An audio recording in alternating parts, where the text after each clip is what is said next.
banana 2,000. I said 2,500. I'm like, I don't say the whole basket too. I said just this one, in just one bunch. He said 2,500. I was telling the outside guy that, guy, what's going on now? Like instead of buying tomatoes, I can buy carrots, blend it with the tomatoes. It's red, it's a vegetable, everything will go together.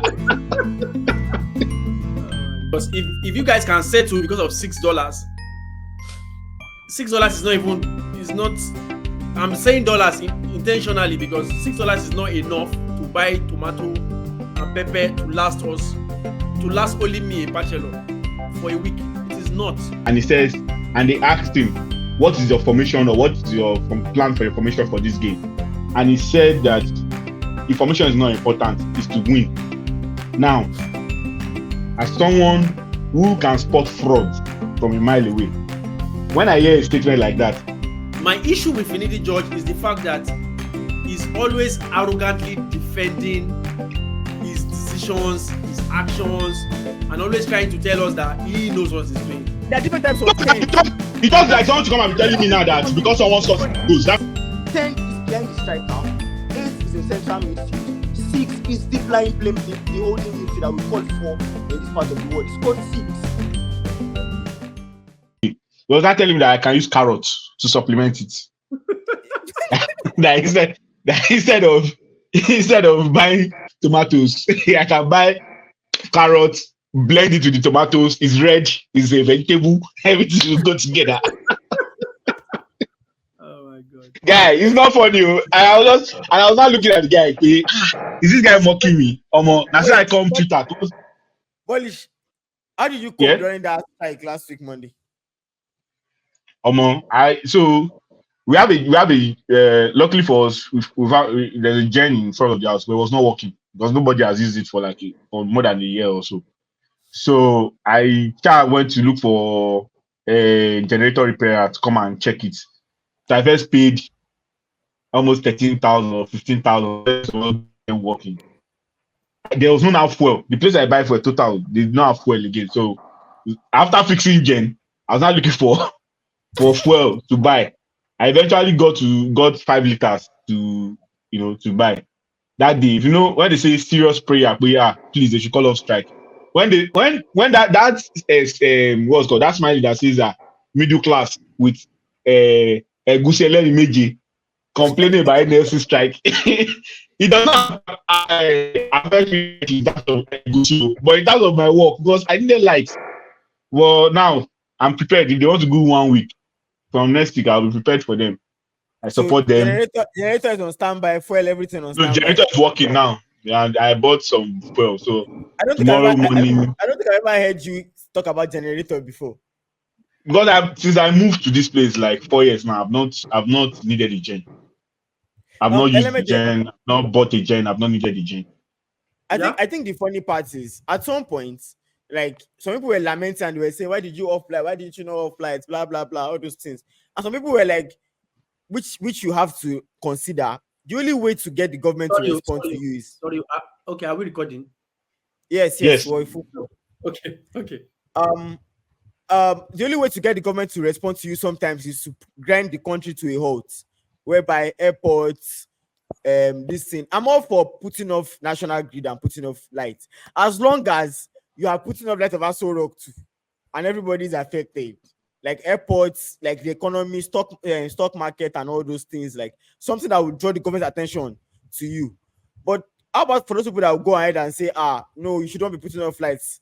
You can strike without putting off light. And I'm like, at this point, we need to understand that no pain, no gain if we want people to take us serious.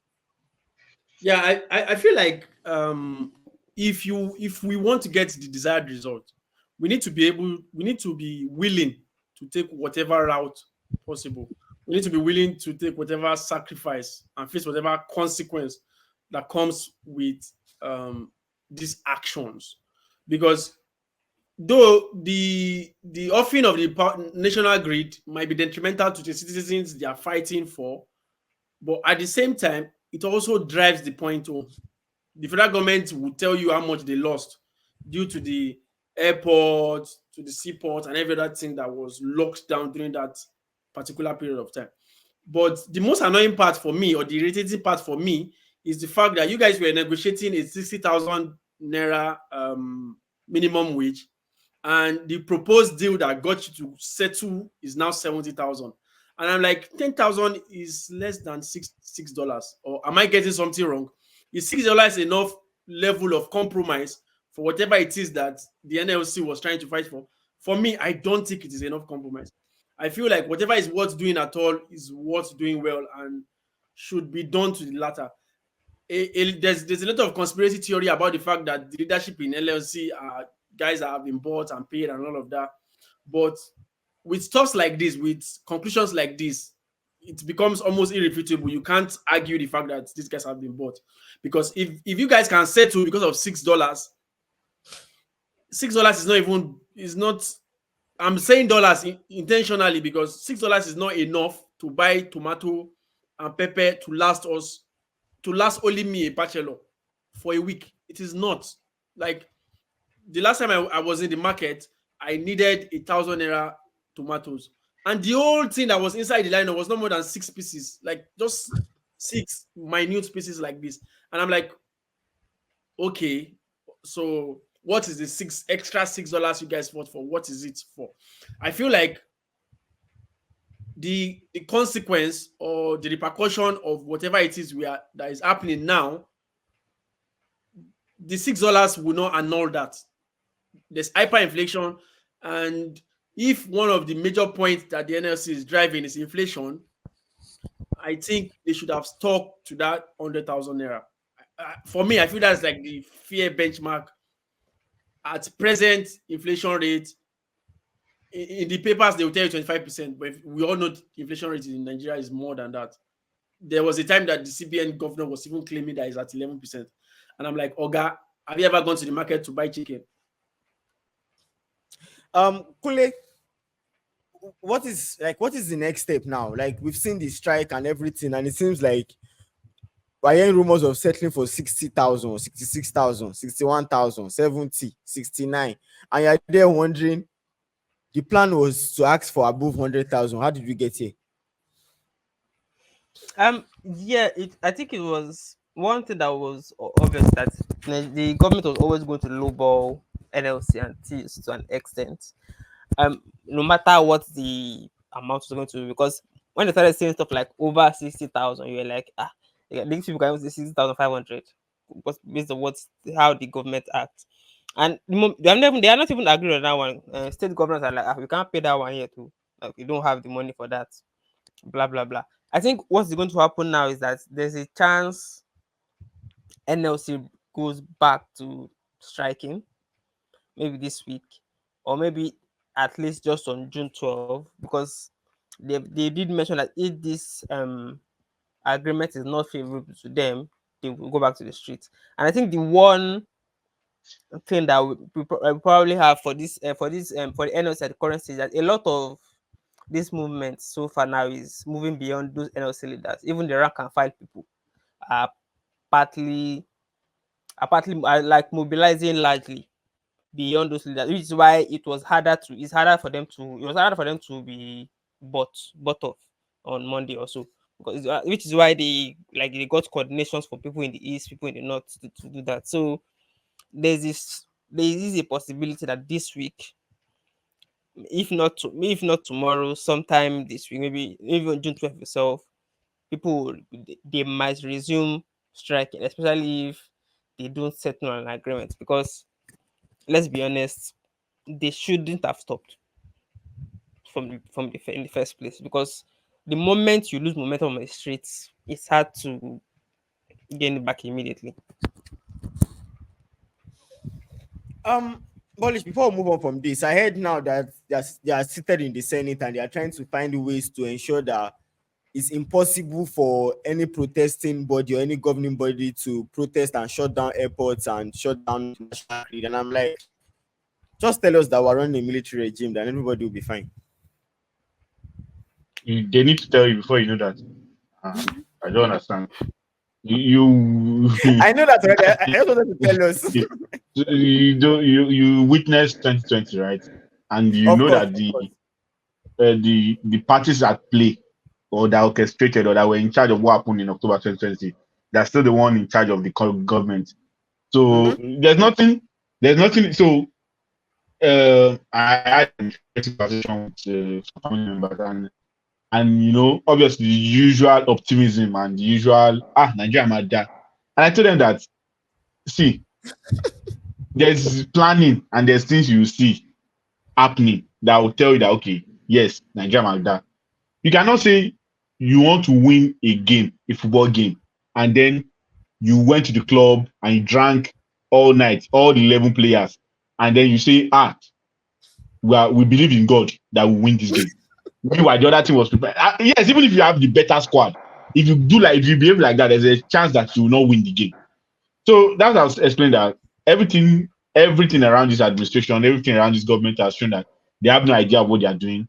I saw a report that said we are in line to pay about 5.2 trillion in subsidy in 2024.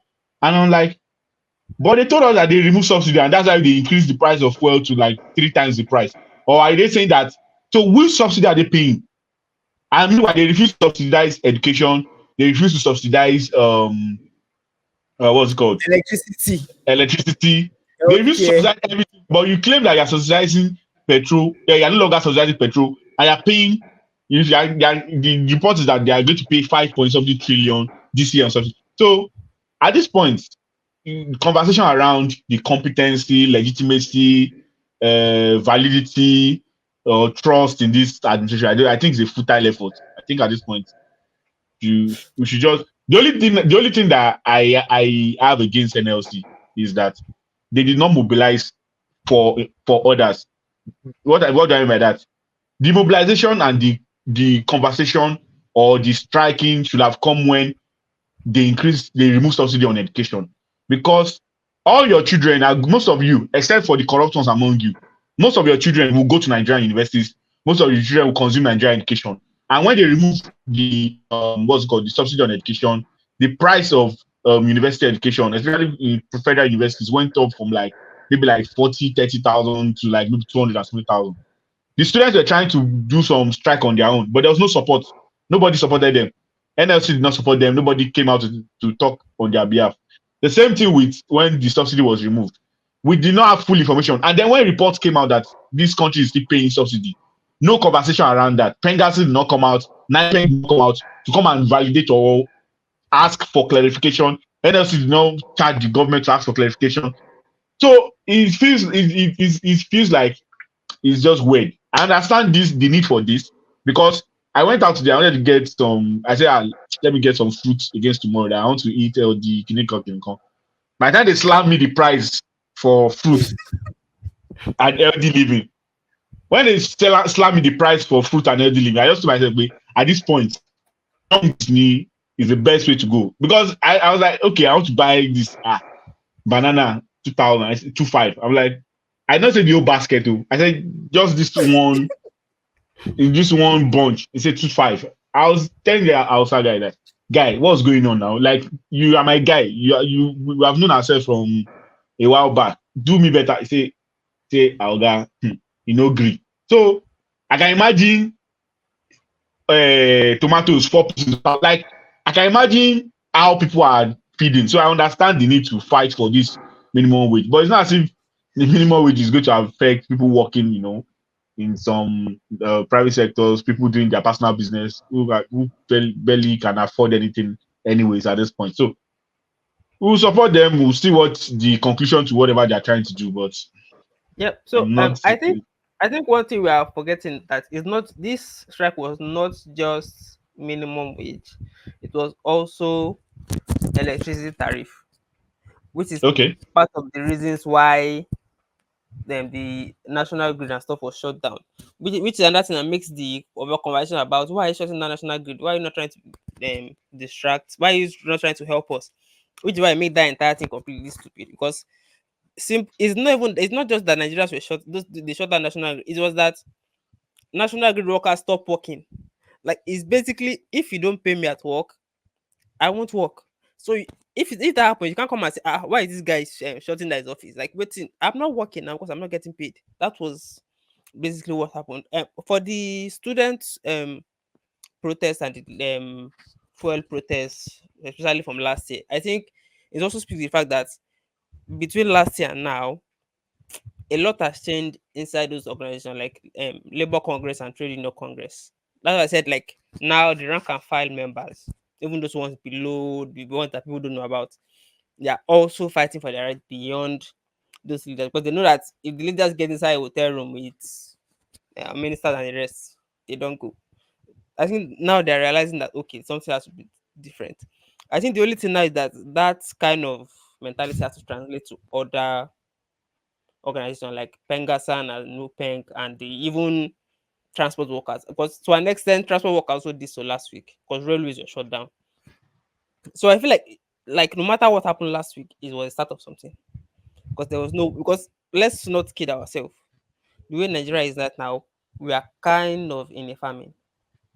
But it's not even Yes. starvation, like there's an actual famine happening at this point because like people like the hunger rates or like mortality rate by hunger is going up ridiculously.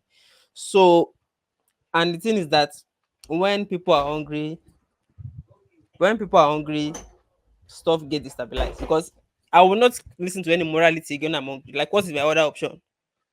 Like, if I don't revolt, so it's going to get somewhere at some point. Like it's almost inevitable. I just think even I think for an extent even APC will be like, well, let us sacrifice Tinubu for somebody else. At least like tell the people that at the room there. It's good to get there. It just feels a matter of time. Even from depressing and to less depressing stuff.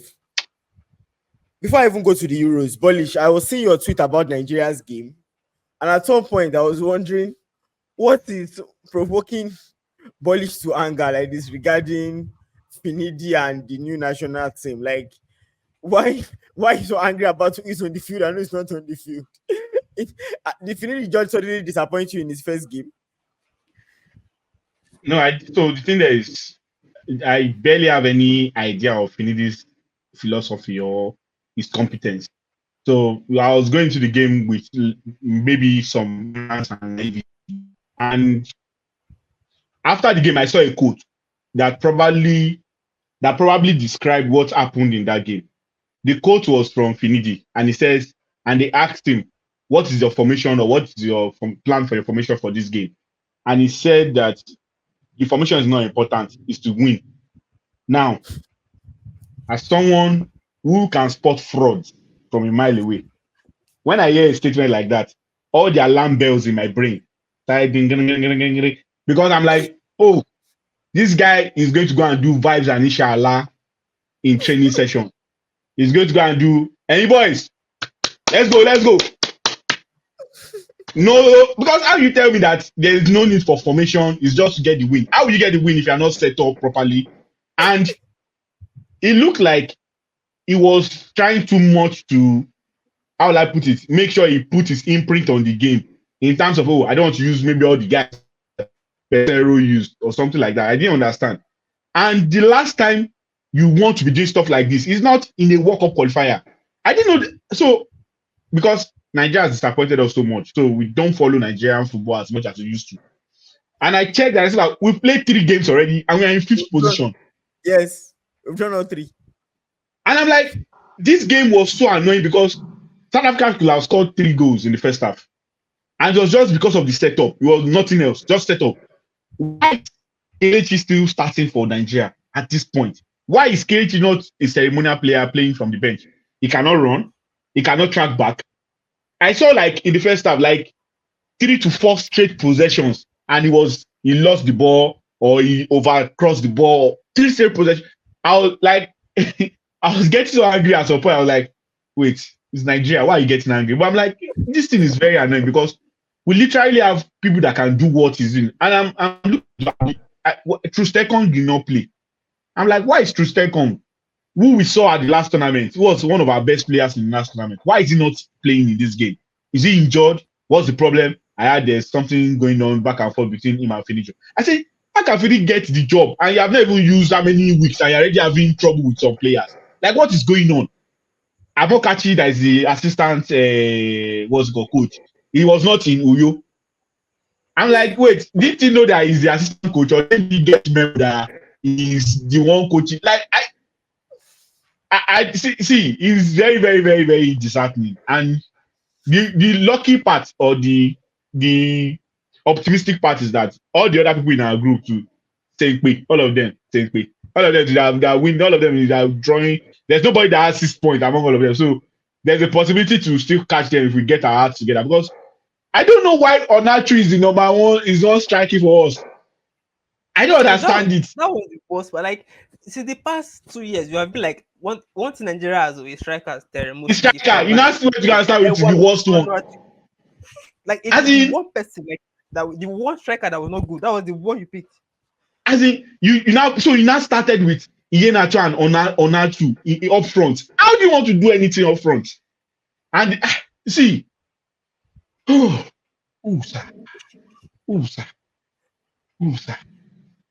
I'll not allow Nigeria to be the end of me, and I'll not allow Finidi George incompetence to be the reason why I'll have high blood pressure. But it's not looking good for us. If we don't, see, as we are like this, if we don't take action, and I mean action like, if he does not win the next game convincingly, sack him, Danu, sack him, collect job from his mouth. He should go and feed his family through podcasting or something. One of the problems is not that Nigeria is looking for a tactical coach. Nigeria is looking for a coach that can tell that, okay, for the next 3 months, so there's no salary. Will you manage it? That is what you don't tell the press. So I think we should just have the mindset that we are not going to the next World Cup at this point. From what I saw, how we set up his team, the players he used, yes, 1 or 2 people shine bright. The guy that they used at right back, I don't know his name, and I actually don't care about his name. That guy, Odieku, he does not know how to play. Like, he was so poor, tactically. I'm like, where did they see this guy from? And starting in the qualifier, must-win qualifier for the national team. See, let's move on to another topic. Or if anyone has any. I still want to stick on the same topic. I want to clarify the Amokachi issue, because reports said that Amokachi refused to be assistant, or Amokachi is not the assistant coach to Finidi George or something. Those are the reports that journalists started to put out. So, because we're all wondering, okay, where's the assistant? And they're like, oh, it's not the assistant, that's why he was not around, blah, blah, blah. But, LMJ, we have Victor Boniface. First question, we have Victor Boniface. Why are we playing on Onwuachu? What's the tactical plan behind Onwuachu? Secondly, my initial plan when we appointed, my idea when we appointed Finidi George was, okay, let's even say we're not successful immediately. Do you get? He said in his press conference when he got unveiled as manager that you cannot be lucky to win tournaments. You need to build. We have attacking players. We need to play well and build. And I'm like, okay, that makes sense. Let's see what he's trying to build and all those things. Then only for him to come out in his post-match conference, come and tell us that, oh, formation is formation or formation is not formation. I'm wondering, bro, you are confusing us. Are you building or are you winning? Which one? I'm sorry to say, but I feel like Finidi George is a little bit feeling a shoe that is bigger than his feet. That is just the case. And I will piggyback on what both Bolish and Kuli have said. One, we are trying to be cheap thrift. That's what we are trying to do at this point in time. We are looking for the manager that will cost us the least amount of money. Two, the fact that the NFA cannot even sort out the old coaching crew is like it shows us in a very terrible light, because a particular quarter is saying Amokachi is the assistant manager, a particular quarter is saying Amokachi is not the assistant manager, and that's why he was not there. So who exactly is the assistant manager? At least before, during, and after the appointment of the head coach, the old coaching crew should have been stated, from goalkeeper coach to the assistant manager. If we're having a set piece coach, like that area, I think it is majorly the administrative issues that we've had for decades. For anybody that knows the NFA, you will know that this is even the least of the likely problem that we can ever have. But going back to Finidi George's problem, My issue with Finidi George is the fact that he's always arrogantly defending his decisions, his actions, and always trying to tell us that he knows what he's doing. And there was something I saw from Ndidi during the press conference saying that Nigeria cannot beat everybody, that there's no longer small team. You mean to tell me that in a league, in a group where we have Zimbabwe, I think we had Zimbabwe in our group, and we drew against that kind of footballing nation, where we have our players that have been plying their trades in the best leagues in the world. Like, I think it is unexcusable for our captain to come out in press conference and tell us that we should stop seeing it as an entitlement to beat everybody. We are simply saying you guys have not been up to par and you need to raise your game. And also buttressing on the old Finidi George fiasco is the fact that for a country like Nigeria that has somebody like that has quality strikers, we went to the last AFCON without Orban. And Orban was blazing in Europe. Unlucky for us, Boniface had injury like a couple days, I think in the last friendly to the main CAF tournament. And it's a side that can boast of talents like that up front. I don't expect us to. I'm not saying, with all due respect to Paulo Onuachu, he played very well in the Turkish league. I'm not saying he's not good enough, but in a game that had he's not good enough. It's as simple as that. It's called. See, element point is that it's called goals in Turkey. My point is, it's called goals in he's Turkey. A striker. Point. He's a striker. He played in Turkey last season. He scored lots of goals, and I think he won the goal of the season. One of his back heel flick like that. Like, if you've seen him last season, I'm not saying it's not good enough. I won't be on that bandwagon. I've never seen him in a Nigerian jersey, and you say, he's good. He knows what he's doing. Okay, now I will return the question back to you. How many even the heights, even the heights, even the headers that you see, he just tall, they use it. Polish. How many Nigerian players have you seen in the Nigerian jersey, and you can sincerely say this guy is good enough? Other than maybe Osimhen, Boniface, even the small appearance Boniface had the last time he played. Lookman, Trustekong, what's the game? Batiru. What's that guy's name in midfield? I was playing the defensive midfield for in AFCON. Onyekuru. Alassane Yusuf. No, Alassane. The guy that was in the midfield that was wearing 8. Onyeka. Kabin Bassi. Temi Ajayi. The players that in recent times, and we've had Mikel, we've had people in the past. See, they are not too poor. Man, don't let us sugarcoat it. Like that, no, that one is even like because as Bolis mentioned, the one thing, okay, you can say Onuachu has height. He cannot hold up and he cannot win headers. And he cannot score. So what is now doing? What is now the point of Onuachu in the pitch? Like me, I just feel like we had better strikers that could have started that game.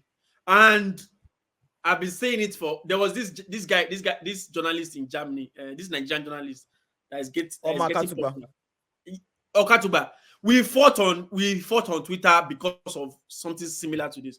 Like, I am very quick to attack Nigerian players when they are not performing in the green jersey, because I believe that even though we know how the country is, but there was this pride that came with wearing the Super Eagles jersey. I feel like a lot of Nigerian players no longer have that pride, and a lot of them don't even care. They don't care that much. But I feel like there are better attackers that we can use ahead of people like Kelechi Iheanacho, ahead of people like Onuachu. I will say again, I'm not saying Onuachu is not good enough, but we have better strikers. We have, as in, that is one part of the field. Kelechi is 62 years old. that's one part Kelechi of the is coming 62 years old. He should not even be in the team. He should just be cheerleader. But if you're complaining about Kelechi's age, what should you say about a team that keeps calling Ahmed Musa? I'm just throwing that out in the air anyway. At least if they call him, he comes to do cheerleader and supporting what's it called. We need some people like that in the team. Kelechi should not be playing for us. He's 62. They literally call him senior man for a reason. So, and, I'm not a and part to of me, this. no. I'm not Like, screaming. like sincerely, even in Leicester, he's no longer playing a major role in Leicester. He's no He longer has playing a left. major He role. has been released. You can just imagine. I didn't As even a know He's free that. not agent. fast. He's not fast. He's all those skill he had. If you are not fast enough to make those movements, you can't do anything. And then he does not track back. He like to be part of the midfield to cover up. He doesn't like Finidi. Oh Lord, I will not lie to you. I will not lie to you. There are many Nigerian players that that make the call up, selection. that I'm not always happy with. I will mention one now, and some people will not agree with me. But Joe Aribo should stop getting a call up. So I think I'll just drop my mind there. Akole, I think on the final note before we leave the whole Nigerian topic, how long does it, because this whole idea of chopping and changing managers for the Nigerian national team is like a constant thing. How long do we give Finidi before we say thanks but no thanks? Because it would be nice to build something that would last a while. It's not even it was how long you should have given. I think what we should have done was that at worst, best, Finidi is caretaker manager for 3 games. Because why are you giving Finidi? Why? What does Finidi have aside from if I played for Nigeria and people I will like him when he was a player? He had nothing else. It's not even like he had backroom knowledge or Aimba were anything like top that. of the standings before he left to go and coach the national team. No, when we had Lalambuso, when we cannot play the top of standings now. When we had Lalambuso for under 20, that's under 20. We're not even seniority. So like that. That's honestly, as Bolly said, if Finidi does not win the next match, ideally, it should go. Frankly, it should go even if he wins. After 2 games. Honestly, even if he wins, then it should go because we just feel like this. It doesn't work. But again, so NFF does not want tactical manager or manager with ideology direction. NFF wants a manager that if they call him that, oh yeah, please start this person, or you will not pay you for 6 months. They don't want that. They don't want you to go to the press. NFF is looking for their own version of social, and I think if Finidi George, they may have found it. It's as simple as that. Speaking before we move on, I saw Kunle posted our predictions for the Euros, and it seems like all of us are on the same page regarding who wins the Euros, who's going to end up becoming European champions. But I think except Bollish said his heart and his head. So one way or the other, he's still tending towards France. Yeah, but ultimately he's going for Croatia. Croatia also. But Bollish, I have a question. Why is blind? Why do you Right. think Bellingham is going to struggle? Because he's a Barca fan. Well, there's no other reason. There's no logic to it. It's not because I'm a Barca fan. It's because Southgate will not play him where he's supposed to be played. And where is that? If you want him to be a 10, but because Declan Rice is playing as 4, he will play Declan Rice as 4. They want to play him as a 10, but it's not a 10. Why do you think he's not a 10? He scored 21 goals in the league, not competition. Sorry, from playing that position. No, I'm asking. So I'm asking you. He was playing 10 for Madrid. Yes. Is that what At the start of the season. As the what? Ancelotti said, and I quote, when they started the season, they played with the 4-4-2 diamond. Bellingham at the tip of the diamond as the number 10. That's why he started scoring all those goals arriving in the box. But they were conceding goals. By the turn of the year, they started to concede goals. They became exposed in midfield. They didn't have the legs in the midfield. So Ancelotti had to play him deeper in a row to make sure that, okay, we're losing energy, we're losing bites in the middle of the park. So you're literally saying what I'm saying. No. I'm not saying what you're saying. What I'm saying is that when they played him as a 10 at the beginning of the season, because I said you want to play, but they were conceding goals. Why were they conceding goals? Because he cannot control. Not because they were not conceding goals because of him. They were conceding goals because Cruz and the rest of the team did not have the legs in the middle of the park. Let me finish my question. You don't have to agree with my opinion for what I'm saying. I'm just saying this. I'm just saying this way it is. As a 10, he cannot play a 10 properly. He's more of a 4 or maybe an 8.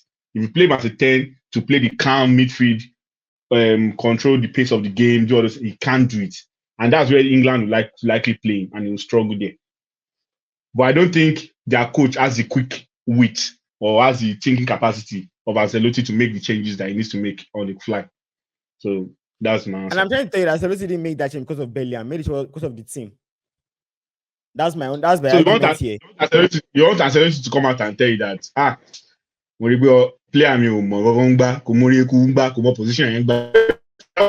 You cannot say hold on. You cannot say Mourinho that can come out and say stuff like that. Somebody scores 16 goals. I'm telling you that. Wait. Let me ask you a question. It's a direct question I want to ask you before you go ahead on with your. Don't let us waste time. It's not an interesting topic. Don't let us waste time on it. I'm asking you a direct question. Are you telling me that if in observation, in tactical dressing room observation and all this stuff, Ancelotti sees that the positioning, the way, the manner is not the best for us, and he cannot do it, and I need to use someone else as a 10. Are you telling me that Ancelotti cannot do it, using someone else as a 10? Wait now. Let me ask you a question. Are you telling me that Ancelotti will come to the dressing room or to the press and say, I'm changing the tactics because Bellingham cannot really play the 10? Are you saying that you are expecting Ancelotti to come and say that? No, I'm asking you, why do you say he cannot play the 10? If after when he was playing as a 10, he had 16 goals and almost 8 assists. Scoring and playing 10 is not about scoring now. Why you give it like this? Not because you are scoring doesn't mean you are playing properly as a 10. When did you start becoming all these penalty argument kind of people? What is scoring? I'm talking about 10. You're telling me about scoring. I'm very sorry to interject, but what is scoring and 10? I'm polish on this. Like scoring and 10 is not the same thing. It has wait. Before you wait, hold on. We're making a mistake here. I don't want us to go off topic, but I have to. Making mistake. I feel like I don't want us to go off topic, but I have to. I think you are making the reason I say you're making a mistake here is Wale, me, I get your point. Wait. Wale, hold on. Let me explain something. I don't want to I want us to get this thing on time. I want us to get it on time. When you are carrying it to it will not die on time. Me, I get your point. But you need to accept that Polish would not accept your point. You are saying that Ancelotti changed things not because of Bellingham, but because of the betterment of the team. But what Polish is arguing is in isolation. What Polish is arguing is the fact that Bellingham does not function well as a 10. You both are right, but you need to accept that Polish would not compromise on this topic. So I think we should just Can I explain my point? Can I explain my point in terms of positioning now? Because I think you are making a mistake in terms of positioning. That's what I'm trying to point out. There are 3 positions in midfield. There's the 6. The Nigerians called the 4. It's not a 4. It's actually called the 6. There's the 8 in central midfield, and there's the 10 in attacking midfield. The 10 in attacking midfield. Not every 10 has to be a Riquelme or an Ozil or a Zidane. There are teams even in the past that, in terms of, we have a number 10 whose ability is to arrive in the box and score goals. We have an 8 whose ability to arrive and score goals. Bellingham started the season as a 10. Scoring and creating chances. It was the tip of the diamond, and it was playing really well for them. If you create a formation and you say, we are conceding too many goals because we don't have legs in the middle of the park. I need an extra midfielder to join the middle of the park so that we can have more legs and have more bites in terms of recovering the ball faster and stuff like that. That has nothing to do with, Bellingham cannot play the position. Someone has 16 goals and 8 assists in a particular position. And you're like, 16 goals and 8 assists, Baba. That's not on Bellingham. That is a team decision. No.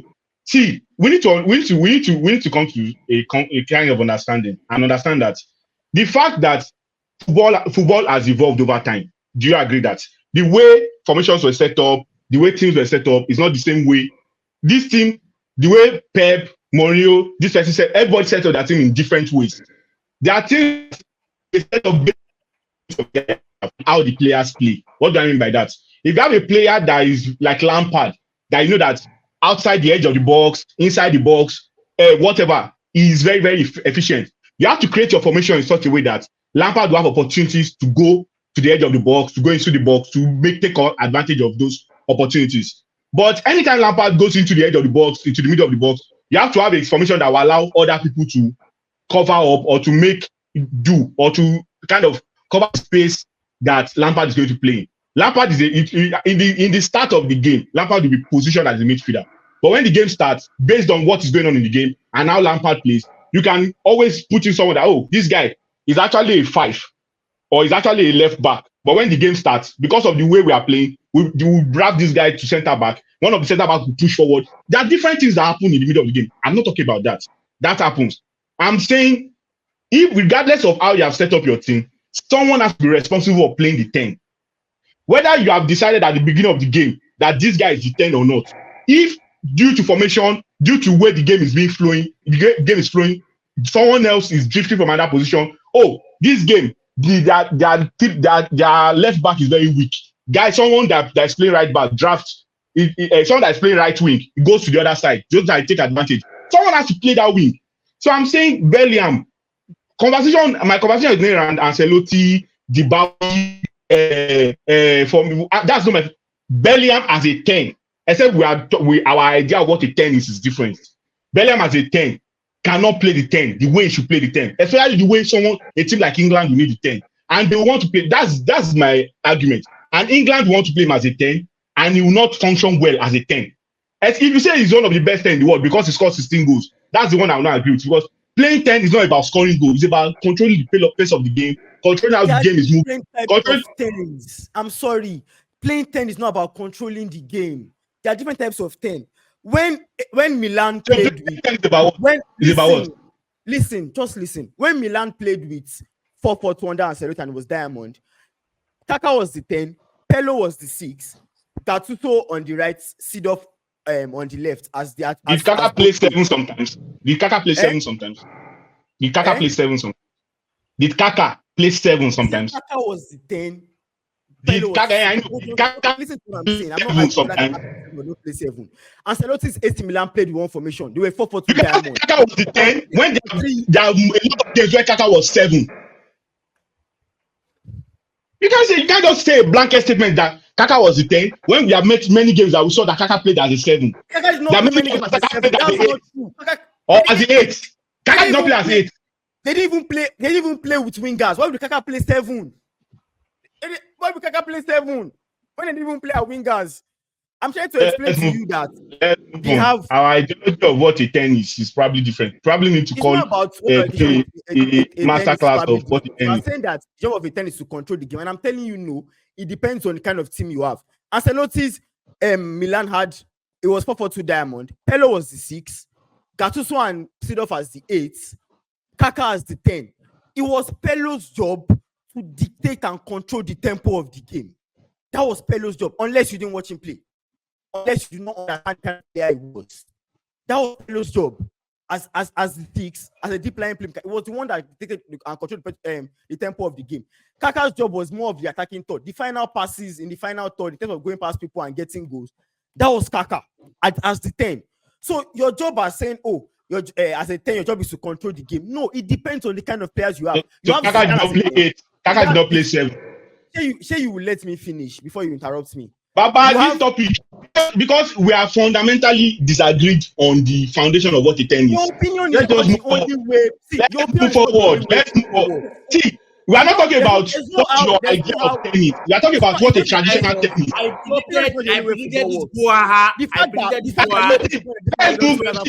You cannot force me to accept that because one coach plays. I'm explaining something to you. It's a different thing. What I'm explaining is wrong. Is wrong. Except you do a breakdown. I'll bring video evidence and start to break down. Which breakdown? From your brain. You that are telling that Jude is a good 10, and I'm supposed to trust your brain. You just told me that Jude is a good 10 because he scored 16 goals, and I'm supposed to believe in your analysis. There are different types of 10s. It does like someone to come and be telling me now that because someone scores goals, that means they're a good 10, and I'm supposed to follow your analysis. How are you watching the game? I cannot must control and dictate tempo of the game. Who told, like, how? We are talking. What is I'm explaining to you that. Okay, I'm explaining to you wait. that. Let me moderate. Let me I'm moderate. explaining to you Let that. me moderate. Let me moderate. Let me moderate. I'm explaining to you. No. It's not a case of No, moderation. let me moderate. Let me. I Tell enjoy us, your Believe your opinion. Let me Believe your moderate. opinion. Let me we moderate. don't have the same opinion, two of And us. I'm telling you, that's not how football Let works. me Football moderate. works in Let different me ways, moderate different things. because now I've seen where I can support Football works in Wale. different ways, Let me different things. moderate. I am Let telling you me that Kaka moderate. played 7. Where did Kaka Wale, play 7? Wale, let me moderate. Calm down. Let me moderate. And you said they don't play with wingers at all. Wait. Wale's They point. played over to Diamond. Where are the Wait wingers? now. In a over to Diamond formation, where are the wingers? Wait now. So when they I'm start the begging game, you. no one plays on the wing. No. In a over to Diamond When formation, they where are play the 4-4-2 wingers? Diamond. So that because they are playing 4-4-2 Diamond, according to formation, no one plays on the wing. Is that what you're saying? They just leave that place empty. So they just leave that place empty. Let me They moderate. Let me. In a The two of you cannot keep. The two of you cannot keep They going. leave that place empty. They leave it empty. In a former to diamond formations, you don't have wingers.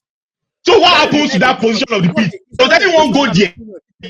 Let me moderate. In a former to Can I diamond formation, moderate? you don't have wingers. Is that position of the pitch empty? Is that what you're saying? There should be a way I Police, can can you listen to yourself? Can you even listen? When people play for when people play for 4-2 diamond formation, in your fullbacks, your right back and your left back are supposed to give you width. Are supposed to give you the width you need. You are playing with 4 midfielders, 1 holding midfielders, 2 central midfielders, and a number 10. So none of the midfielders. Just listen, for God's sake, just listen for once. For once, Can I just listen. moderate? Just Can I listen for once. moderate? That's how a diamond formation works. In 2012-2013 season, when Man United won the league under Sir Alex Ferguson, his last season, at one point that season, both Ashley Young and Valencia started to struggle as wingers. Fergie dropped them at some point. Then the formation became a 4-4-2 diamond. What did he do? They were both on the bench. In the midfield, you have 4 central midfielders. And those 4 central midfielders you put them in different places. For AC Milan, because I know very well as a diamond, Pello as the 6, the deep line playmaker in front of the back 4. Kaka as the 10. Then you have 2-8. Then your width in terms of gaining advantage and gaining more width comes from your fullbacks. Those guys in the middle of the park would control your midfield for you, and you get width from your fullback. That's how a 4-4-2 diamond works. Not every formation has to have a winger. So in that instance, Pello's job was to control the game. In 2009-2010 season, before the Euros, I remember Ferdinand saying it in 2012 after Pello destroyed England in the Euros. Fergie decided to play Park as a number 10. Man United were playing AC Milan in Champions League second round match. What did Man United do? Fergie played Park as a number 10. Why? So that Park could Enough of the history lessons. I have to ask. Enough of the history lessons. See, enough of the history lessons. Go analysis. I want to ask. You make something. Wait. You won't let me speak. I won't let you speak. Let's move on to another topic. If you say you cannot talk for 10 minutes, I'm saying you will not let someone else speak. No, just when you speak, I let you speak. I don't have to talk. No. Let's move on to another topic. Because if you said this season, you said Ancelotti started with a 4-4-2 diamond, right? Is that not what you said? You said it yourself now. No, you said Ancelotti started with a 4-4-2 diamond. Hey, hold on. They are doing for the Christmas meeting in your head. You said this. You said Ancelotti started with a 4-4-2 diamond this season in Madrid. You said that yes. when you started the argument. Yes. But Madrid play with wingers, no? Oh, Jesus Christ of Nazareth.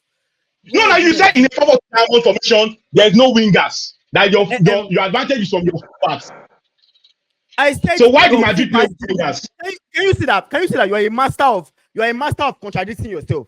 But it's what you said. You said Madrid started with a 4-4-2 diamond. You said it. I didn't say it. We can rewind the board and check.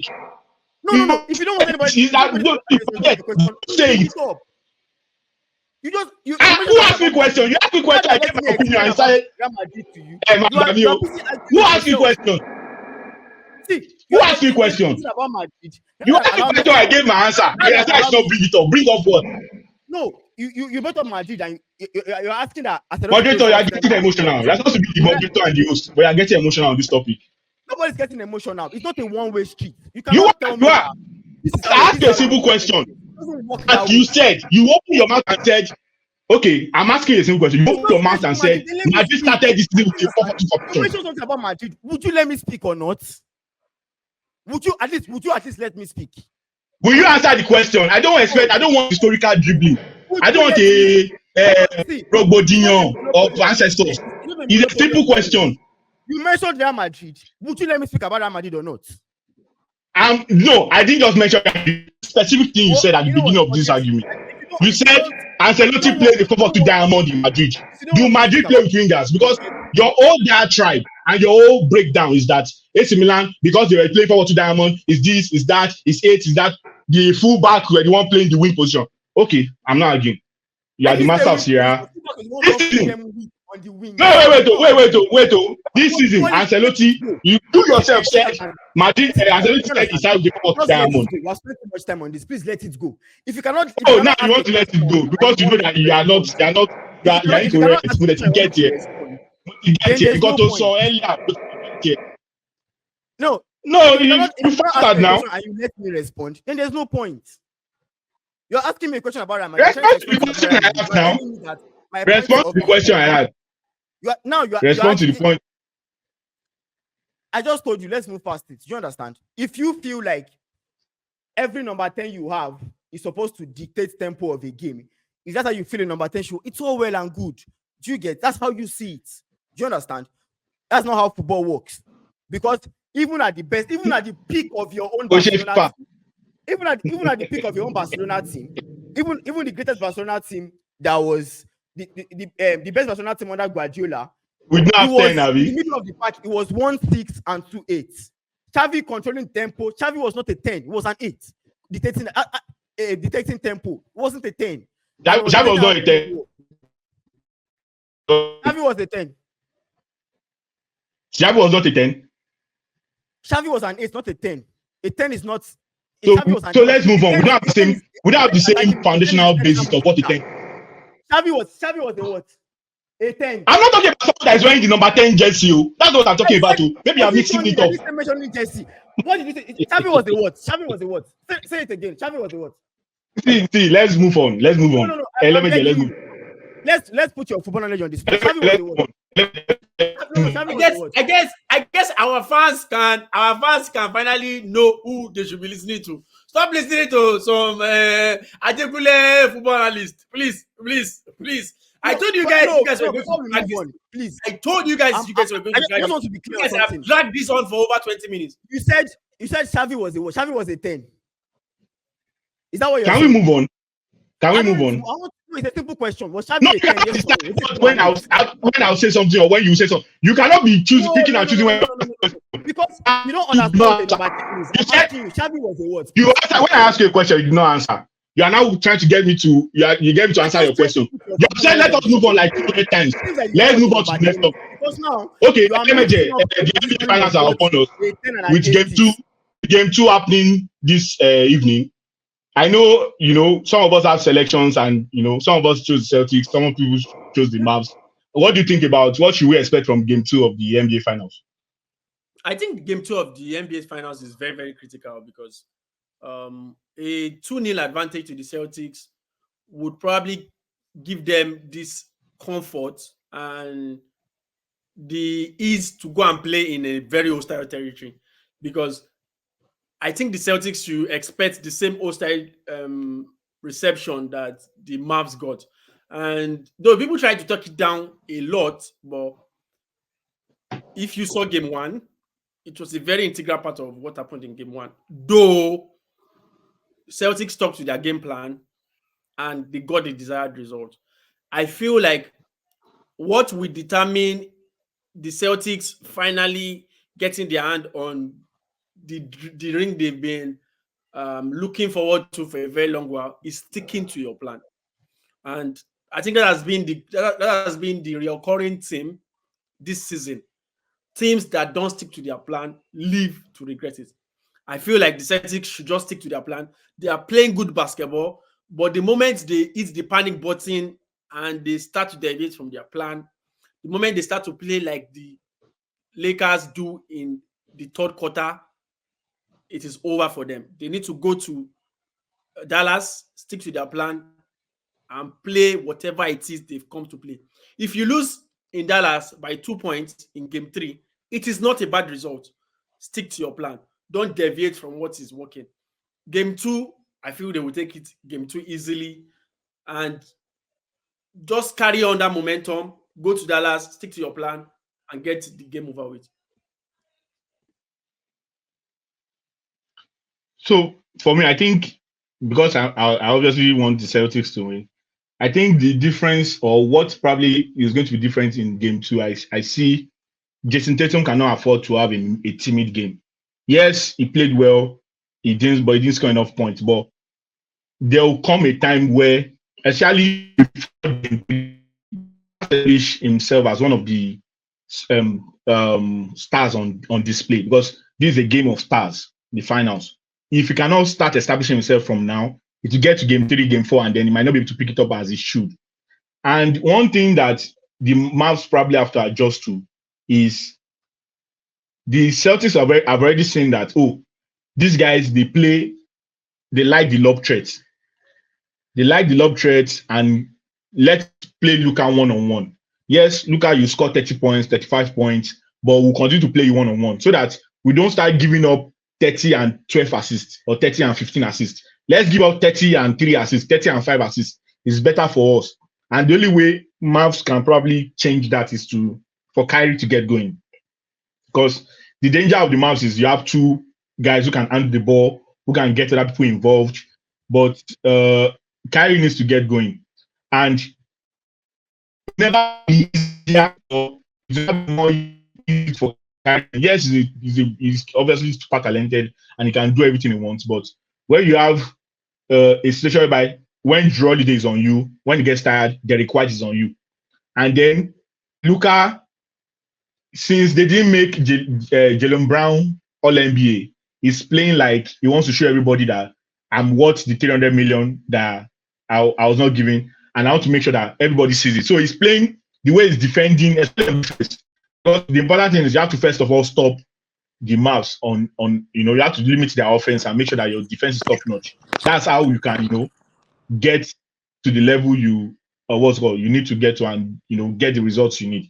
So it's going to be an exciting game this evening. We'll see who comes out, but I think the Celtics will win the game too. Then I think maybe it will go back. If the Mavs win 2 straight games to make it 2-2. But it's going to be exciting.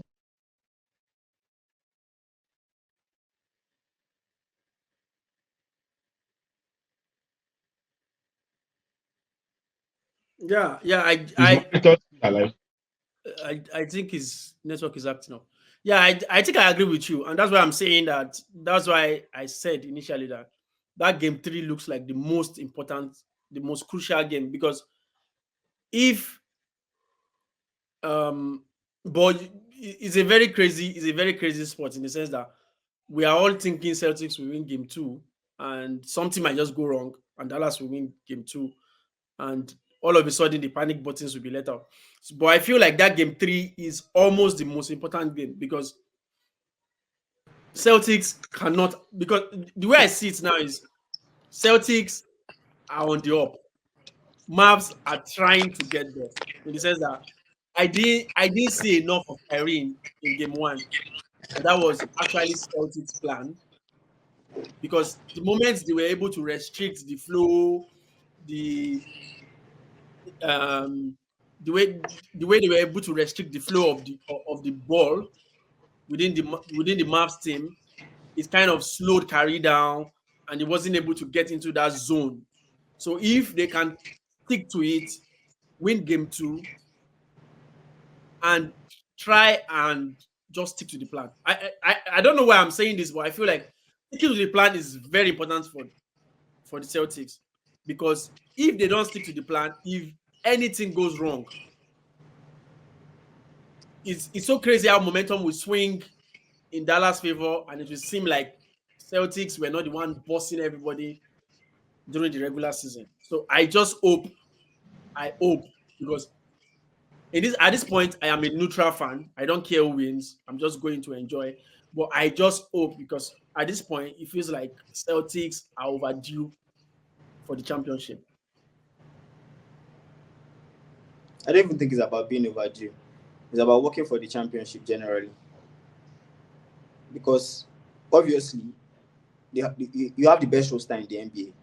And if there's anything we saw from the return of Kristaps Porzingis gave them an edge in game 1, and it was obvious that I said this last week that if Porzingis should return, I don't see how the Mavericks are going to win. And even off the bench, he was a huge catalyst. Like, yes, Daniel Gafford, Derek Lively are big, but you're not 7'3", and you can't shoot the ball like Porzingis. And for how big you are, and the fact you're offering interior presence in terms of defending, you are defending well, you're trying to clog the paint, you are blocking the paint. Porzingis is going to keep bringing your big man outside. Like, okay, you have to. Aloford is going to bring your big man outside as well. And we mentioned it last week as well. The Celtics are a 3-point shooting team. They are one of the best in the NBA actually.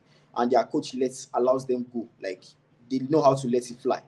So it's going to be, I think it's going to be a very close series in the sense that you don't expect Kyrie to have 2 subpar games.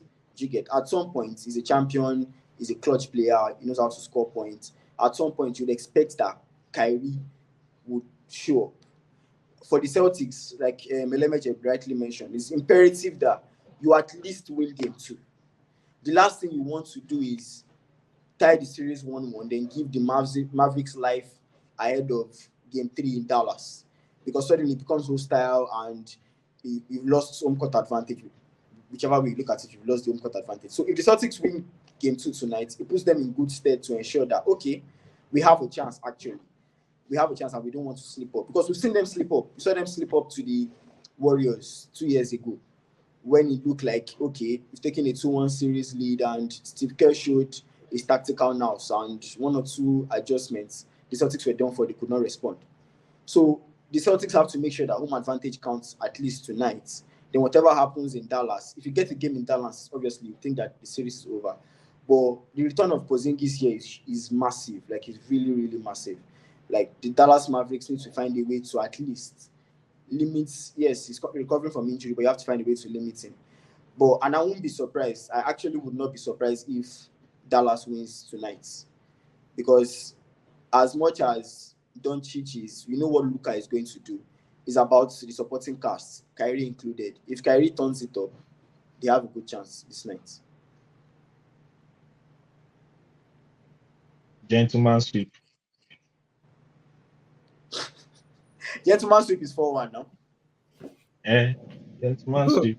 It's not this night. No, they'll win game 3. Not this night. This night is you know the funny thing about this night is the 20-point Celtics. You go and put all your salary. Whatever it is you have in your account, go and take it. 20 points advantage. Celtics win. You know the thing about supporting Celtics is the moment you start getting cocky like this, that is when everything used to dabaru. No, I never support Celtics for anything. It's just this particular series. I don't like Celtics. You see, for ball, it's a case of the enemy of my enemy is my friend. Dallas will not win, so Celtics might as well win. You get. So it's not as if he cares about Boston like that. And I don't even think it's a case Boston will win by 20 points, whereby it's obvious that they have to win by 20 points. They have to win by 20 points. I don't think it's about that. For them, it's about winning. And regardless, I don't even think a gentleman's sweep will happen. This series will go. It's about. If you listen to Jaylen Brown, if you listen to the Boston players, they came to this series feeling like, okay, you guys think these guys are better than us? Are we the greatest backcourt of all time? Problem. That's where the annoyance comes from for Bollish. And I agree. What do you mean by after one playoff series, Kyrie and Luka Doncic are the greatest backcourt of all time? It's just one series. It's just one playoff series. This is just one playoff game. Like one. They've not done anything. Like they literally missed the playoff last year. Exactly. So what do you mean by missed the playoff last year? I feel it's more about the media. It's just the media PR, because for people that didn't make the playoff last year, all of a sudden, and they've not even won it. Like, they are just in so even if they win, like greatest, even if they win it, they just won it once. Like, they've just won it once. It does not warrant that tag. So I feel it's just. Guys, I want it to be very televised. I want Serie Boston to that Serie. Me, I like the both of them, and the both of them have not said anything. I don't like the both of them. I hate the mouth more. No, ideally, I'm supposed to hate Kyrie, but I don't. I don't hate Kyrie. He's a very good baller, and he has not said anything pertaining this series to rub me off in the wrong way. So you get, He talks a lot. Everybody knows he talks a lot. But the moment he starts saying something that might rub off as being egotistic in the fact that maybe the game is now 2-2, is now trying to be funny and stuff. Okay, sure you get. But I feel it's the old media that is trying to spin the narrative. You know, like we said when we were talking about Kathleen, these sports are boring without the narrative. Like Messi and Ronaldo made us forget that they were good players in this generation. Like it was until the two of them were done that we're not like, oh, so this next generation is shit. Like that was when we realized that we missed good football because there was a narrative that was being fed to us. We now ignored the fact that we had somebody like Angel Di Maria that could destroy a whole team. Like Di Maria in any team presently, apart from Man U anyway, will destroy a whole league. So it's just I feel like our time is fast spent, and in terms of the Euros, we could barely talk about the Euros that are starting this Friday, thanks to Bolly's trying to prove to us that Bellingham is not good enough to play for England. You are the one that brought up the topic. When you removed yourself from that equation, whereas it was the two of you. You know the funny thing. He asked me a question and I gave my opinion, and he was fighting with my opinion, and he did not give his own opinion. No, he did not give his own take. He did not ask other people their own take. He just started arguing with my opinion, and I said that's my opinion. He started mentioning Ancelotti, and I was telling you, Ancelotti will not come out and tell you, oh, I don't believe my player is capable of doing something. You did not hear that one. No, that was my opinion. No, he did not hear that one. He did not reply to that. I said Ancelotti will never come out. He's not Mourinho. He's not like that's not his personality to come out and tell you that from observation, from looking at the tactical diagram, this guy is not good enough to play the position. You can't say that. So you cannot take his word because he will always be diplomatic. He will always be diplomatic. You know, those were my two submissions. That number one, I don't think he can play the 10. And England. Can I ask you? I'm so pained. I'm so pained because I came to this podcast preparing to come and mock the English team, but you guys stole my shine. Can I ask you? Wait, can I ask you one, Boris, can I ask you one question in terms of positioning and stuff? Because I think the mistake that a lot of people make, that sometimes that we seem to understand is, okay, I want to ask a simple question here. I don't want to go deep into an argument. Because before the NBA topic came in, Boris was trying to say something about this guy being a 10, and I'm trying to explain to you that that's not the position of a 10. The reason what I'm trying to ask is, where do you the position behind the striker? What number is it? What is it called? 8. You see, that's your mistake. It's a 10. It's not an 8. I will send you guys something now. Don't send me someone's blog. It's not. Wait. I'll cost you if you send me this blog. I'll block you. Now. I don't like to do this with you. Listen, there's a possibility that you are wrong. I'm just telling you in advance. I'll block if you send me any rubbish blog. Go on. I don't say you will let me finish. Talk. That's what I'm saying, that I'm saying that the mistake you are making. Football positions go by this number. 1 is goalkeeper, 2 is right back, 5 is center back, 4 is left center back, 3 left back, 6 holding midfield, 8 central midfield, 10 attacking midfield, which is behind the striker, which is where people like, listen before you interrupt me, behind the striker, which is where people like Ozil play. People that the natural number 10s are playing advanced positions. I have videos saved on Twitter that I can share with you at any point in time from professional coaches in football. Whoever it is that started this idea that 8 is behind the striker in this part of the world is not true. The number 10 position is the position behind the striker.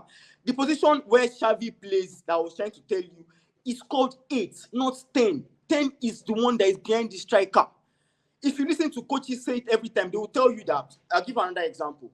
And Herrera came to the Premier League and he said, oh, when I was in Spain, I played the 10th position. I played as a number 10, just behind the striker in terms of we were controlling the game and stuff like that. But when I came to England, I moved to an 8 and a 6 because in the game has changed whereby you have to score more goals. Bruno Fernandes is a 10, not an 8.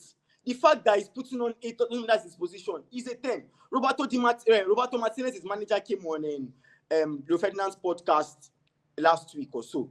And when he was describing the guy, he still mentioned it. That, even Social still mentioned it.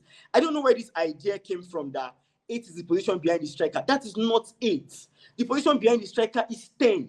The position in central midfield where Xavi and Co were detecting play is 8. The position where Busquets played is 6. That is just my argument here with you guys. I don't know where this whole 8 or this thing started from, but go online, just search football positions. You would see it. 10 is behind the striker, 8 is in central midfield, 6 is deep lying play in the holding midfield that we call 4 in this part of the world. It's called 6. That is it. At any point in time, you can go online and check it out. So me and you saying that Xavi is this, we're saying the same thing. Xavi dictated play from central midfield. That position is called an 8. The position advance of it behind the striker is called a 10. That's my argument here. I'm not saying that. This is according to FIFA.com, Abi. Eh? I said this is according to FIFA.com. No, now see. I just told you. No, now wait. Yes, it sounded like a funny question, but this is actually like to get clarification because I want to educate. I want to, want to learn. So because what you are saying now, from your breakdown, seems that we are saying the same thing. It's just that we're calling it different. Yes. What's called? What we're calling the position, we're just calling it. If you all had allowed me to moderate the argument, I would have pointed to the fact that you guys are saying the same thing, and it's not only. But I allow you to moderate. I need to moderate. Why did not? The funny thing is, it's not even only in Nigeria that we make that mistake. There are some people. Wait, so it's Bright. But he said something. I didn't get that. I said you did not allow Wale to moderate. When Wale wanted to, when Bright wanted to moderate, you did not allow him. So me, I was ready for him to moderate. You are the one that not allowing. Go on, Bright. But Bright, my point is, you guys were assigning different numbers to, like you are assigning a number to different rules. So, and it's not even only Nigeria. Some other parts of the world too. They also assign Nigerian numbers. Like 8 is like the way some people call 8 central midfield. In some parts, they call 10 central midfield. So you guys should just have stuck to the normal nomenclature of the role and not numbers. Say, I'm talking of a central midfielder. That is a central midfielder that is supposed to dictate the tempo. And if you want Jude to play as a central midfielder, in my head, if you use Bayern as example, in my head, Musiala is an 8 attacking midfield. And the person that is the 10 is maybe Thiago. When Thiago was playing, that was the 10. That's 8. That's an 8. Not Kimmich. Kimmich is 6 or 4. Yeah, so Thomas Muller plays the 10 sometimes. Yes, behind the striker. In his early days, just behind the striker. Just behind the striker in the 10. Nigerians would call it the 8. But Nigerians would call it 8. But it's a 10. Nigerians would call the reason why the 4 became popular was because of Makalele. It's not only Nigerians that call it the 8. It's only Nigerians. But majority, see, if you listen to like football coaches talk about football and stuff, the same way I would think before it was an 8 or stuff like that. It was in 2015 when Van Gaal was in 2014 when Van Gaal came to England and he started talking about football that I understood that okay, this position actually, this is a 10, this is a 6, this is an 8, different rules. You get my point. So in terms of what you are saying that Jude Bellingham trying to dictate tempo, I agree with you. He cannot dictate tempo. It's not his game. He cannot suddenly be controlling midfield and be dictating tempo and be spraying passes. It is not his game. But in terms of playing behind the striker like he did at Real Madrid, whereby that 10th position in attacking midfield, by arriving in the box, scoring goals in the final third, yes, he can. So you know that Wale has problem. Wale any problem. Show me Wale any problem. So if you agree with me, which is the original, you have problem. You have a serious problem. I want Malika and this stuff way. If you know that my main point is not whether it's 8, 10, 11, 12, whatever, is that Bellingham. Wait. You have problem. You have problem. Let me tell you why you have problem. Let me tell you why you have problem. I will tell you. I need to tell you why you have problem before we end. Let me tell you why you have problem. If you knew that, okay, I'm missing up 8 or 10, but the spirit of the conversation in terms of what I did not know. You did not know. Along the line, in all fairness, along the line, you knew. you just didn't I want did to not concede? know. It's not Along the fairness. I line, did not know. along the Wait, line, wait. you knew. Along the Elements, line. you cannot put that on me. I did not The know. conversation, The reason why I said I did not know was I kept wait, Because Wally. you pointed out, I kept that saying I did not mistaking the role. point it out. saying Especially there was a control. time you said I'm mistaking the saying role. You control. pointed it out that he was mistaking the It's role. a lie. I did not point that out. Listen to what I'm saying. And even I if brought even, out- even if you say no, I kept saying I don't believe that he can control. I kept insisting. I'm not talking about him joining. That's why when you're saying 16 goals, I was like, this guy cannot control. Like, cannot be talking about controlling the pace of the game and dictating flow of the game and be talking about goals. That's why I was insisting on saying control the game. Control the Can I say game. something? Can I say something? I Yes. did not know that. Yes. You saying that I knew and I don't want to. I did not know. The reason why I referenced Milan was, and I kept using the numbers. I did not use midfield. I said Milan, Pello 6, Seedorf and Gattuso 8, Kaka 10. Do you understand? But you were pointing out. You were pointing out the fact that he missed the role. You were pointing out the fact that he's missing the role. No. It was after when we started talking. It was after this whole argument of basketball when we started talking about Xavi. That's when I said, after we finished talking about basketball, I said now that, okay, Polish, let me ask you a question. Do you get what 6, 8, 10? And that's when I understood this argument better. That if you guys remember after the basketball, that's when I said that, Polish, let me ask you a question that the positions on the field, 6, 8, 10, and stuff like that. When he explained, that's when I understood his points. Because what made me surprised was, he was arguing with me that Xavi was a 10. And I'm like, that's central, 10 is not central midfield, 10 is attacking midfield. You and I know that Xavi is a central midfielder.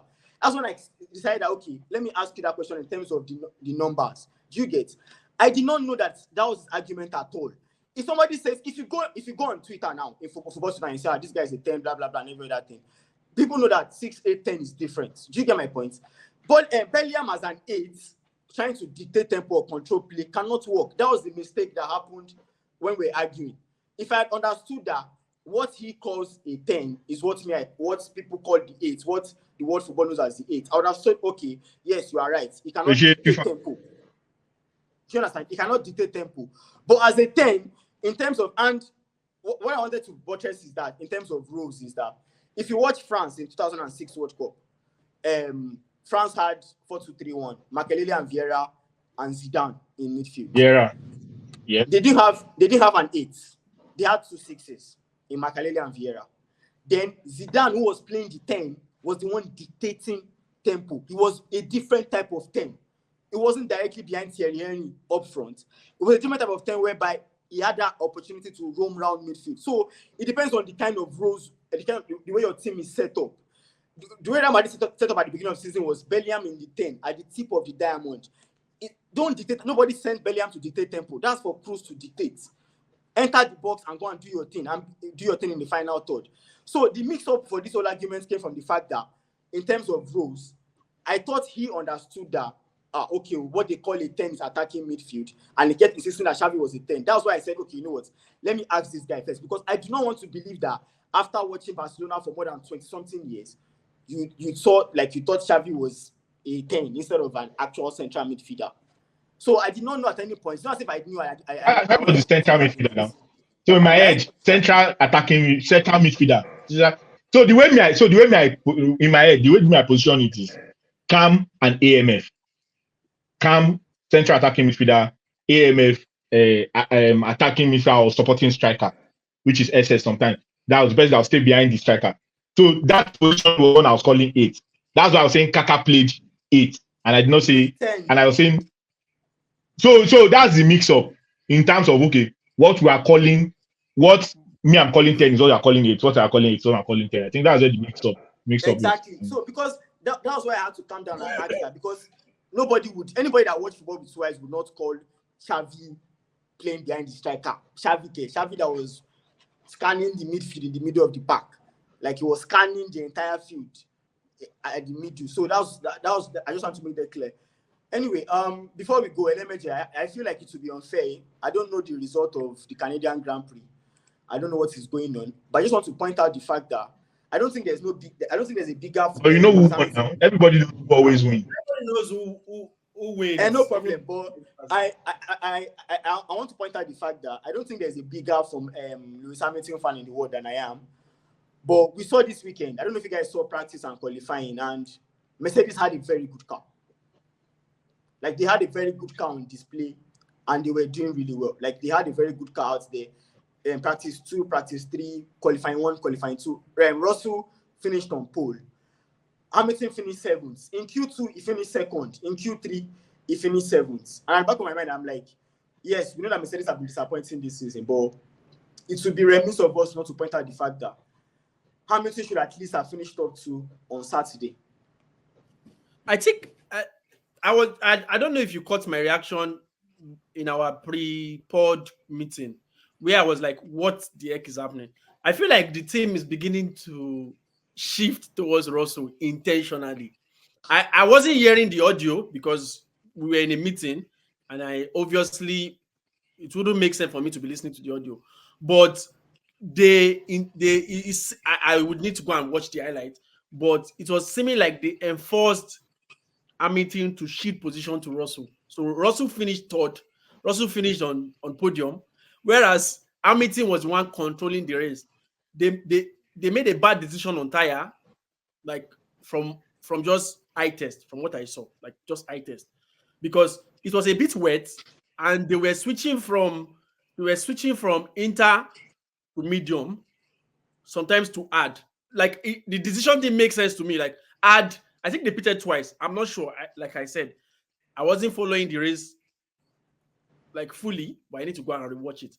Like they made a lot of nasty decisions that led to double pitting and eventually making Hamilton seat position to Russell. It makes sense technically, but it does not rub off on me very well, because if what's the harm in Hamilton finishing on the podium, given the fact that on the driver's table, it's not like Russell wants to stage a comeback or something. Like I don't know if anybody's seen it the way I'm seeing it, but it's not like Russell wants to challenge anybody on the driver's table. On the Constructors' Championship, Oga, we are staying where we are staying. So I really don't see why those decisions were made. But like I said, eye test.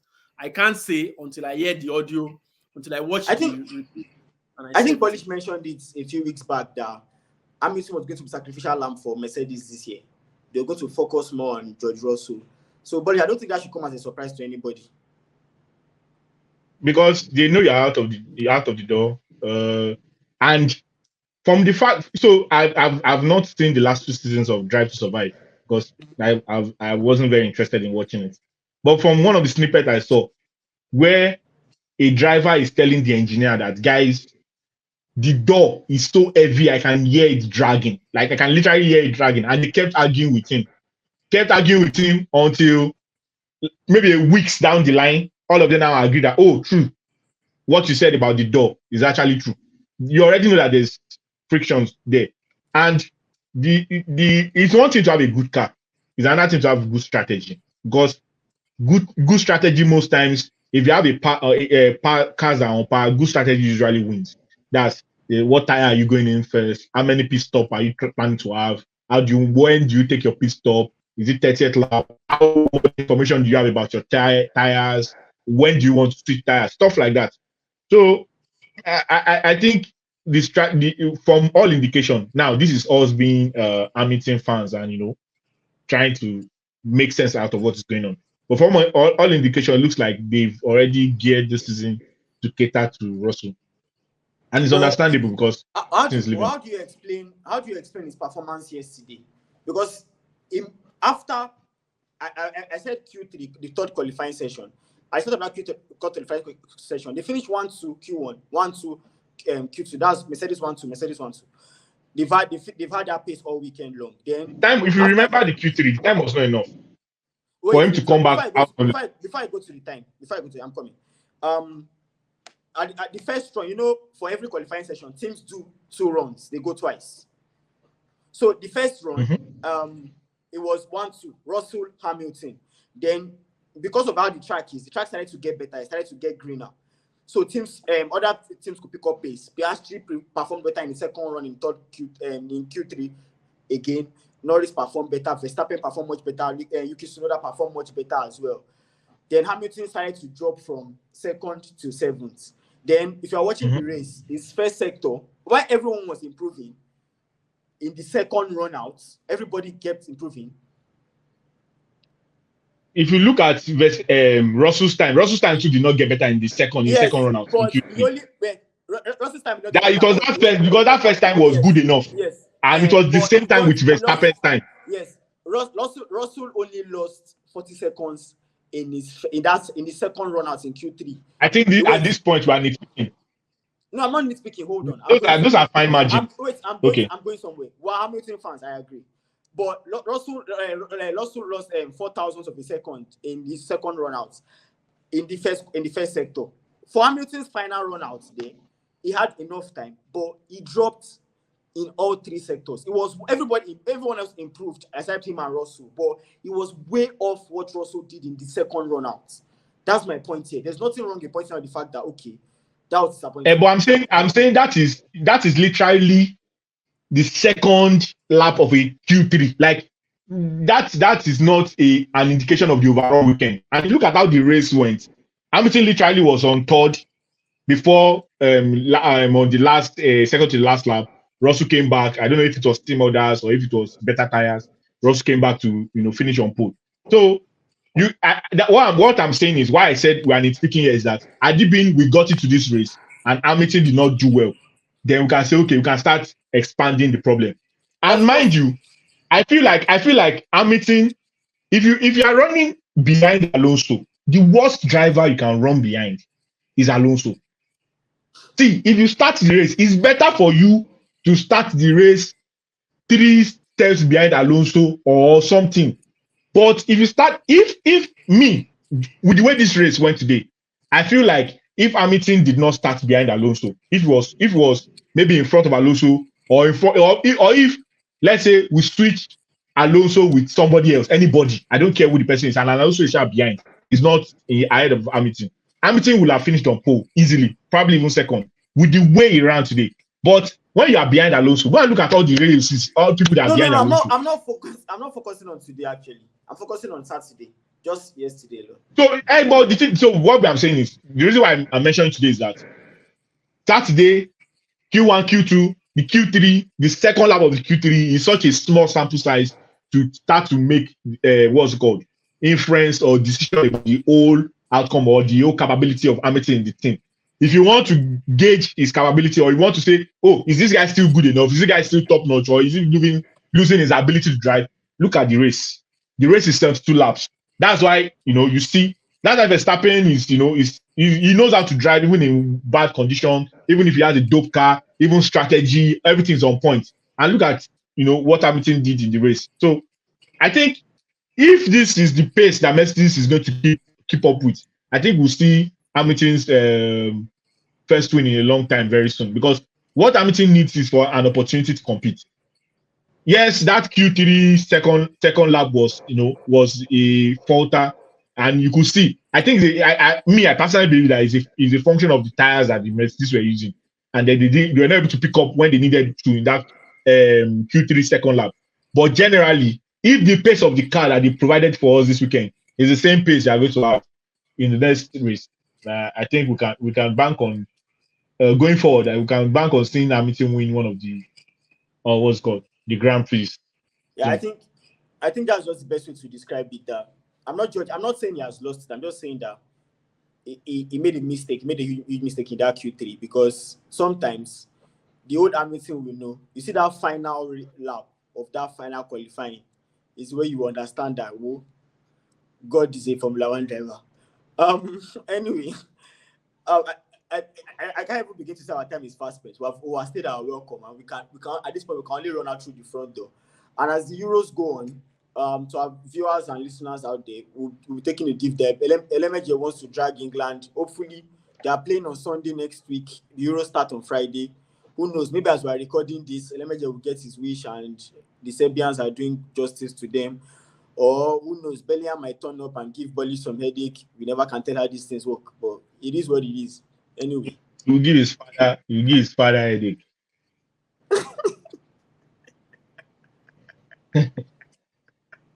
You're on mute. I say which one is cause? Ewo Lepe.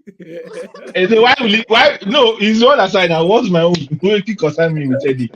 It's not me will give a his father will give a dick. Spoken like a true Barcelona fan. You cannot find a way to support a Real Madrid player. Never. Anyway. I support some Real Madrid players now. Like who? Please give us names. Like who do I support? Yes. Real Madrid player I support who? Modric. My friend, go and sit down. And Valverde.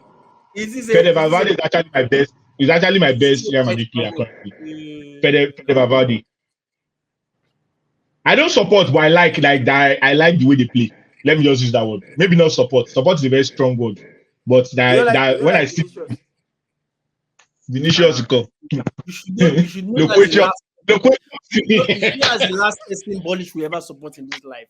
I beg.